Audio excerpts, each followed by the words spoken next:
I can honestly say that ever since I was a boy, I was fascinated by the story that we heard told from the book of the prophet Daniel this day.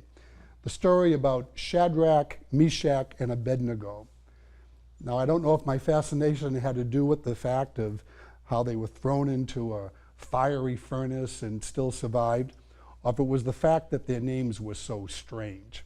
I think we all have to admit that it would probably be easier to even understand this story if the names weren't so flowery, if you would say so. But at the same time, the story has a point to make to us.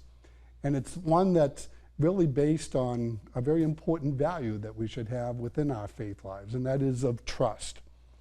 Trust that even in circumstances that are well beyond our control, circumstances that may seem to be getting the best of us, that God is still journeying with us, that He is certainly walking by our side, or providing us with the grace, the strength that we need to see things through according to the plan of God Himself.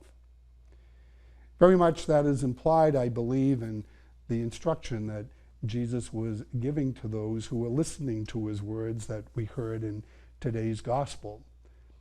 While those very faithful people were claiming that they were descendants of Abraham, the Lord kept on reminding them, well, sometimes you're not really showing yourself to be true descendants of Abraham.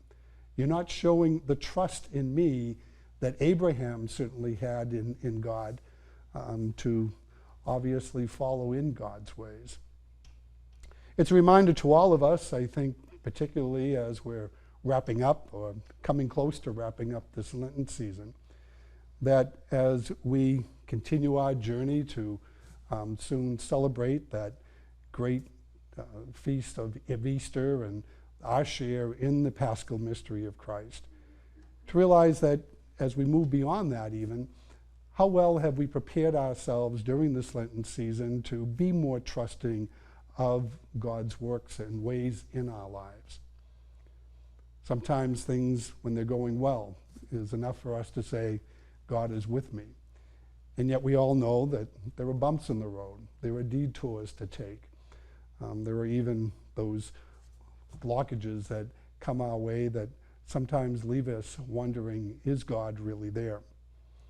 Hopefully the days of this Lenten season have provided us with a little bit more insight to understand how God's mysterious way does affect our lives, helping us to a wholeness or a holiness of life that very much reflects that of the complete surrender that His Son Jesus gave, again, because of the total trust that He had in His Father, that He would come to realize the will of His Father. As we move again into these final days of Lent, may we take hold of the full trust that is offered to us in God's mercy and love for us, and in doing so, prepare our hearts evermore for those glorious celebrations that we will soon recognize in the Paschal mysteries that we are to observe.